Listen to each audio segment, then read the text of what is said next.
மாண்பு உறுப்பினர் இ. ராஜா, மாண்புமிகு வருவாய் மற்றும் பேரிடர் மேலாண்மைத்துறை அமைச்சர் அவர்கள். மாண்புமிகு பேரவைத் தலைவர் அவர்களே, தென்காசி மாவட்டம் வாசுதேவநல்லூர் தொகுதியில் வாசுதேவநல்லூர் பகுதியில் வருவாய் ஆய்வாளர் அலுவலகம் 2022 கட்டப்பட்டு நல்ல நிலைமையிலே இருக்கிறது.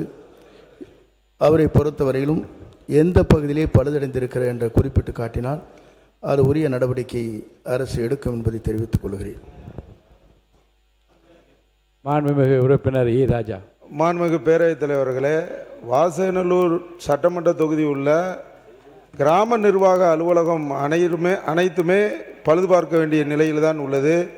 மேலும் அங்கு குடிதண்ணீர், காத்திருப்பு அறை மற்றும் கழிப்பறை இல்லாமல் மனுக்கள் கொடுக்க செல்லக்கூடிய பொதுமக்கள் மற்றும் சான்றிதழ் பெறக்கூடிய பொதுமக்கள்லாம் தொடர்ச்சியாக என்னிடத்தில் கோரிக்கை வைத்த அடிப்படையில் தான் நான் இந்த கேள்வி எழுப்பினேன். அதனால் இதில் தயவு செய்து அமைச்சர் அவர்கள் ஆய்வு செய்து அதை செய்து கொடுக்க வேண்டும் என்று கேட்டுக்கொண்டு, வாசநல்லூர் தொகுதிக்கு உட்பட்ட சிவகிரி தாலுகா ஏற்கனவே பிரிக்கப்பட்டு உருவாக்கப்பட்டுள்ளது. இந்நிலையில் புளியங்குடி மற்றும் அதனை சுற்றியுள்ள வாசுதேவநல்லூர் சட்டமன்ற தொகுதிக்கு உட்பட்ட பகுதியில் கடையநல்லூர் தாலுகாக உள்ளது.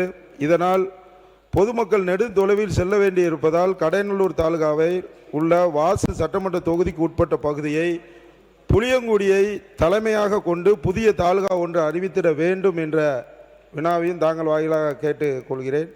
மாண்பு வருவாய்த்துறை அமைச்சர். மாண்பு பேரவைத் தலைவர் அவர்களே, மாண்பு உறுப்பினர்கள் குறிப்பிடுகிற போது அவருடைய தொகுதியில் இருக்கிற நிர்வாக அலுவலர்களுடைய அலுவலகம் சரியாக இல்லை என்று குறிப்பிட்டார்கள். எந்தெந்த பகுதியில் சரியாக இல்லை என்பதை அரசு ஆய்வு செய்து அதற்கான உரிய நடவடிக்கை மேற்கொள்ளும். நம்முடைய தமிழக முதலமைச்சர் பொறுப்பேற்றதற்கு பிறகுதான் வருவாய்த்துறையில் இருக்கின்ற நிர்வாக அலுவலர் அலுவலகத்தில் கழிப்பிட வசதியே இன்று வரையிலும் இல்லை. அதற்காக உடனடியாக நடவடிக்கை மேற்கொள்ள வேண்டும் என்றுதான் 1646 நிர்வாக அலுவலர் அத்தனை இடங்களுக்கும் கழிப்பிட வசதிகளை செய்வதற்காக உத்தரவை வழங்கி இருக்கிறார் என்பதை மகிழ்ச்சியோடு நான் தெரிவித்துக் கொள்கிறேன்.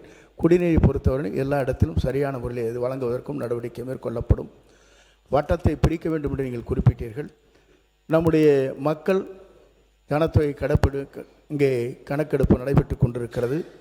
அடுத்த ஆண்டு மார்ச் வரையிலும் அது நீடிக்கும். அதற்கு பிறகு உங்களுடைய கோரிக்கை அரசு பரிசீலிக்கும். மாண்பு உறுப்பினர் ராஜா.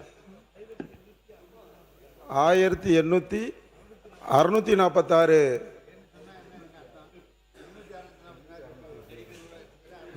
ஆய்வு செய்து நடவடிக்கை எடுப்பதாக தெரிவித்த அமைச்சர் அவர்களுக்கு நன்றியை தெரிவித்துக் கொள்கிறேன். எங்களுடைய தென்காசி மாவட்ட பகுதியில் வாழக்கூடிய இருளர் சமுதாய மக்கள் மற்றும் காட்டு நாய்க்கர் சமுதாய மக்களுக்கெல்லாம் ஜாதி சான்றிதழ் வழங்குவதில் பெரும் சிக்கல் உள்ளது. எனவே அவர்களுக்கு எளிய முறையில் சாதி சான்றிதழ் வழங்குவதற்கான பணிகளை மேற்கொள்ள வேண்டும். அதே போல வீரக்கோடி வெள்ளாளர் சமுதாய சான்றிதழ் என்பது விருதுநகர் மாவட்டத்தில் வழங்குகிறார்கள். ஆனால் தென்காசி மாவட்டத்தில் சைவ வேளாளர் என்றுதான் வழங்குகிறார்கள். வீரக்கோடி வெள்ளாளர் சமுதாய மக்கள் வாழ்ந்து கொண்டு இருக்கிறார்கள். அவர்களுடைய பூர்வீகர்களாம் எல்லாருமே ஜாதி சான்று வச்சுருக்காங்க. அவங்களுக்கு அந்த ஜாதி சான்றிதழ் வழங்க வேண்டும் என்பதையும், மற்றும் தெலுங்கு பட்டி செட்டி என்று ஜாதி சான்றிதழ் வழங்க வேண்டும். ஏன்னா அவங்களுக்கு அந்த ஜாதி சான்றிதழ் வழங்கினால பிசியில் ஓசியில் இருக்காங்க, அந்த பிற்படுத்தோர் மீண்டும் பிற்படுத்தப்பட்டோர் பட்டியலில் சேர்க்கணும் அப்படிங்கிறது அவங்களோட கோரிக்கை.